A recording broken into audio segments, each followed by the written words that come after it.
This is Harry Judd for Boxing Social. We're at the Alexandra Palace. Delighted to be joined by Ben Shalom. Ben, first female show, first also Sky Sports doing a boxing show on a Sunday. Just breaking records there, Ben. Just happy because we wanted the Sunday slot for a while. Premier League obviously gone, so big audience. Sky Showcase as well, 3 till 7. Brave from Sky to let us do boxing in the middle of the day. But I think we'll get a different audience into boxing. I think it's a perfect card for it as well.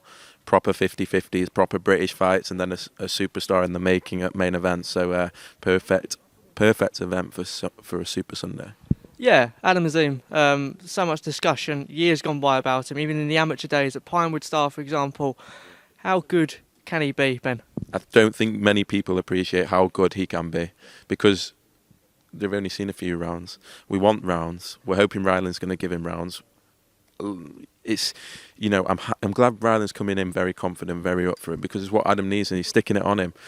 But ultimately, Adam Azim is honest. It's hard to explain to someone that's not watched him, not been in the gym with him, and not seeing him too much. And I'm excited for the journey. It's his first headline fight. We've seen Rylan Charlton. Boxing fans know Rylan Charlton. They know he's caused upsets in the past. They know he's made good fighters look ordinary. And hopefully Adam Azim will show his level. But Rylan's really up for this, and that's what makes it good. He's very pleased with the long-term commitment by yourself and him. We're also pleased about the opponent.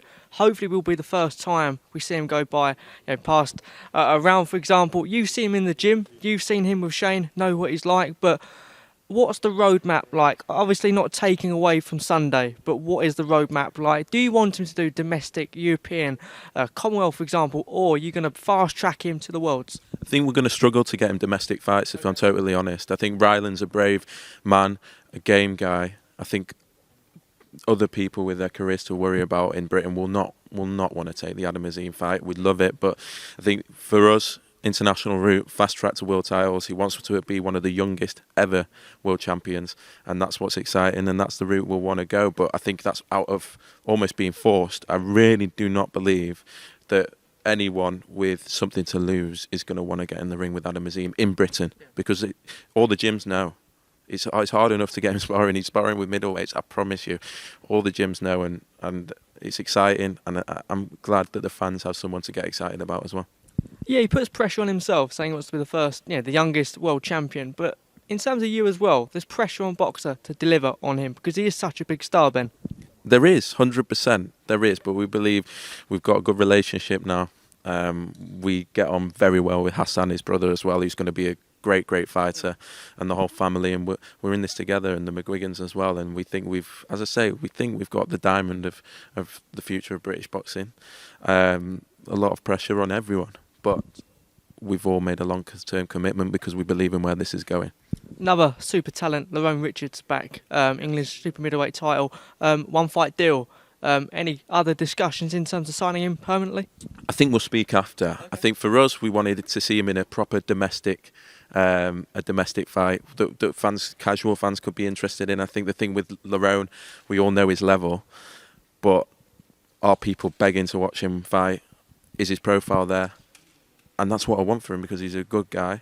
And Zach Chelly, who we've known since he won our tournament, wants to fight anyone. The better for him. He wants to be in there with the best, and he's going to come forward. He believes 100% he's going to win on Sunday afternoon, and that's what makes it intriguing. And I think people will be glad to see Lerone back in the ring. He's one of the most talented fighters in Britain. But this is a test, and a test I'm looking forward to. Someone else that could be potential signing for you, Darwin Smith. Saw him at the last Boxer show. Any more discussions or anything that's sort of come, or confirmation perhaps? I think he's going to be working on Sunday, which is good. Okay. But no, I think they'll take their time. I don't think he's out till March. Obviously, it's great for him to be in a position where he's got this many options. I mean, when before have we had this in British boxing? I believe he's going to be a future star. A lot of people do, and he'll make the best decision for himself, but I don't think he's in a rush. Finally, not finally, but look, huge announcement yesterday. Eubank Jr. and Liam Smith. This has been out there. People have been just discussing this for a long time. Why did it take so long for you guys to announce this fight? Big fights take a long time, and this one was complicated. Obviously, on the back of what happened in October, Liam, this was a fight that he wanted from the summer. I think a lot of fans wanted this fight over and above the Ben Eubank fight. The boxing fans know what a ridiculous fight this is. It's a 50-50 fight. It's Liam Smith is world level. Eubank Jr., this is the best fighter he's fought since George Grove. Yeah. And this is a huge fight for Britain. And there's a lot on the line, and fair play for Eubank Jr. for taking it. We're so excited. It's obviously taken a long time to get over the line, because there's a lot of parties involved, and it's a monster, and we've got it in Manchester, which I think is the best place for it, January 21st, and I'm looking forward to it.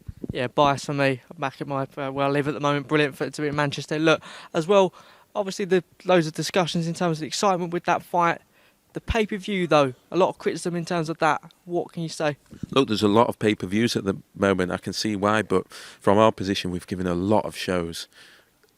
A lot of shows this year. I mean, we've tried our best. We've invested huge. Shields Marshall, Taylor Cattrall, Eubank Williams, so many. But when a fight's this big, and when the purses are demanding this much, we have no, you wish you could put AJ Fury for free. You wish you could do a lot of fights for free, because I'm a boxing fan as well.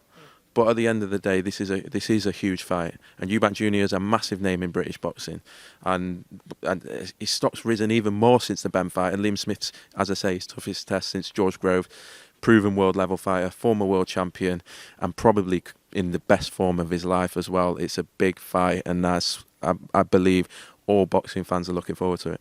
Just two more from me. Natasha Jonas, obviously you've seen it. What's the discussions at the moment? I think a lot of people are asking for that Terry Harper fight, Ben. Is it something that could be made? Natasha Jonas is a 38-year-old woman that makes her own decisions and was very brave last year. A lot of pressure for her not to join us and not to join Sky. She's not going to be pressured into anything. She's been 2 weeks since she last fought. She's not going to fight till March. She'll choose the best decision for us. And we ultimately work for Tasha Jonas, so it's not my decision. And it's a different sort of relationship with Tasha. She calls the shots. She decides what's right for her career, as does Joe. And we'll support that, as we always have done. Finally, Lawrence Okolie. Is he in contract, not in contract? What can you tell us, Ben? I mean, we're being told he's not in contract, but look, I hope they sort it out. They should sort it out. There's obviously a lot of people wondering why a world champion in Lawrence isn't active. A lot of boxing fans, and they've got that issue to sort out. But as I say, we're told he's not in contract. His lawyers are warranting to more people than us that he's now not in contract. So I hope they sort it out, because it's not good to see, is it? Ben, thanks for the Boxing Social, mate. Cheers, Ben.